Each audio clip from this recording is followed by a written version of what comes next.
Working president KTR ఉన్నారు. కేటీఆర్ గారితో మాట్లాడిద్దాం. ప్రవీణ్, కేటీఆర్ గారు, మీరు తెలంగాణ ఉద్యమం జరిగింది నీళ్లు నిధులు నియామకాల కోసం. తెలంగాణ రాగానే మేము నీళ్ల మీద దృష్టి పెట్టినాం, అందులో భాగంగానే కాళేశ్వరం ప్రాజెక్టు కట్టినాం. కానీ దీంట్లో అవినీతి జరిగింది అనేది కాంగ్రెస్ పార్టీ వర్షన్. ప్రభుత్వానికి మీరేం చెప్పదలిచారు? తెలంగాణ 2014లో వరి ఉత్పత్తిలో ధాన్యం ఉత్పత్తులు ఎక్కడుండే?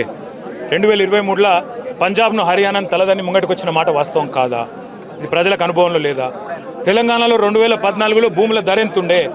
తెలంగాణలో 2023లో ఊళ్ళల్లో పల్లెటూర్లలో కూడా మారుమూల ప్రాంతాల్లో కూడా భూముల ధరలు ఎట్లా పెరిగినాయి? వ్యవసాయ విస్తరణ ఎట్లా జరిగింది? బీడు భూములు పచ్చని మాగాణాలుగా ఎట్లా మారినాయి ప్రజలకు తెలుసు.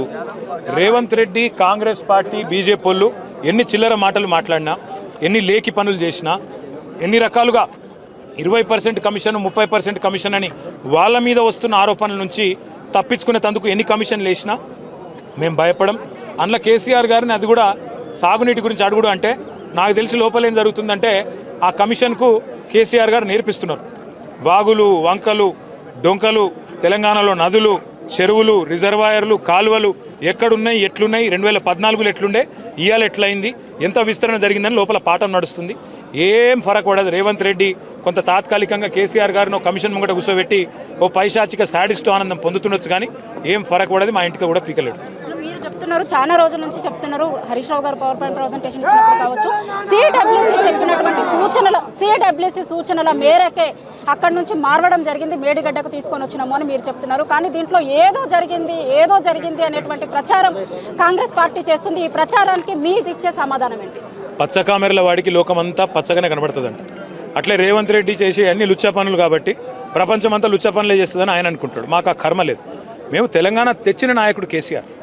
ఆయన కళ ఒకటే, సస్యశ్యామలం కావాలి తెలంగాణలోని బీడు భూములు మాగాణాలుగా మారాలి, తెలంగాణలో వ్యవసాయ విస్తరణ జరగాలి, గ్రామీణ ఆర్థిక వ్యవస్థ మంచిగా ఉండాలనేది కేసీఆర్ కోరిక. అట్లే జరిగింది 10 ఏళ్ళు. ఇవాళ రేవంత్ రెడ్డి గారు మామగారే చెప్తున్నారు, పద్మారెడ్డి గారు 94,000 కోట్లు ఖర్చు అయ్యి 45 లక్షల ఎకరాలకు నీళ్ళు ఇచ్చిన ప్రాజెక్టును పట్టుకొని 1,00,000 కోట్ల అవినీతి జరిగిందని ఎవడన్నా అంటే వాడు తెలివి తక్కువడు, అది కేవలం రాజకీయం అని పద్మారెడ్డి గారు చెప్తున్నారు. నిజంగా రేవంత్ రెడ్డి గారికి ఏమైనా జ్ఞానం కావాలంటే పద్మారెడ్డి సాబ్ దగ్గర కూర్చోవాలి, 4 మంచి మాటలు నేర్చుకోవాలి, అనవసరంగా మంచి పనులను బదనాం చేయొద్దు. ఎవడన్నా సొంత రాష్ట్రాన్ని పట్టుకొని క్యాన్సర్ రోగి, ఎయిడ్స్ రోగి అంటాడా? ఒక పిచ్చోడు తప్ప. అందుకే అట్లాంటి పిచ్చి వ్యక్తి పిచ్చి పనులే చేస్తాడు తప్ప ఆయనతో మంచి పనులు కావు. నేను మళ్ళీ చెప్పేది రాష్ట్ర ప్రజలకు మాత్రం, 2014లో మనం ఎక్కడ ఉంటిమి వరి ధాన్యం ఉత్పత్తిలో, 2023లో ఎడికొచ్చినాం. పంజాబ్ను హర్యానాను దాటేసి ముంగట్టుకొచ్చినామంటే దానికి కారణం కాళేశ్వరమే. ఎవరు అవునన్నా కాదన్నా చరిత్రలో ఒక వాస్తవం ఉంటుంది. తెలంగాణను తెచ్చింది కేసీఆర్ నాయకత్వం, తెలంగాణను సస్యశ్యామలం చేసింది కాళేశ్వరం. ఇది అక్షర సత్యం, చరిత్రలో సువర్ణాక్షరాలతో లిఖించబడుతుంది.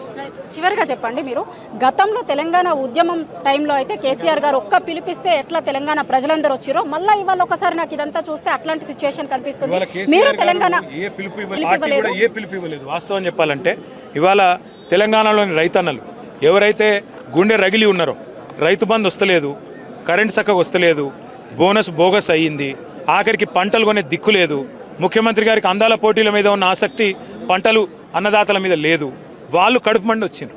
మేము కేవలం పిడికేడంత మంది మా నాయకులు వచ్చినాం తప్ప వాస్తవం చెప్పాలంటే రాష్ట్ర వ్యాప్తంగా ఉండే కర్షకులు ఇక్కడికి వస్తూ ఉన్నారు. తెలంగాణని సస్యశ్యామలం చేసిన కేసీఆర్ను బద్నాం చేసే ప్రయత్నం ఏదైతే రేవంత్ రెడ్డి చేస్తున్నాడో, కడుపు మండిన రైతన్నలు వచ్చి వారికి మా ధన్యవాదాలు. థ్యాంక్ యూ అండి కేటీఆర్ గారు. ఇది కాళేశ్వరం ప్రాజెక్టును తెలంగాణ ప్రజలకు తాగునీరు కోసం కాళేశ్వరం ప్రాజెక్టును నిర్మిస్తే దాన్ని ఒక విఫల ప్రయత్నంగా చూపించేటువంటి ప్రయత్నం కాంగ్రెస్ పార్టీ చేస్తుంది. ఖచ్చితంగా ఈ కుట్రలన్నింటినీ కూడా తిప్పికొడతామనేటువంటిది కేటీఆర్ గారు చెప్పారు.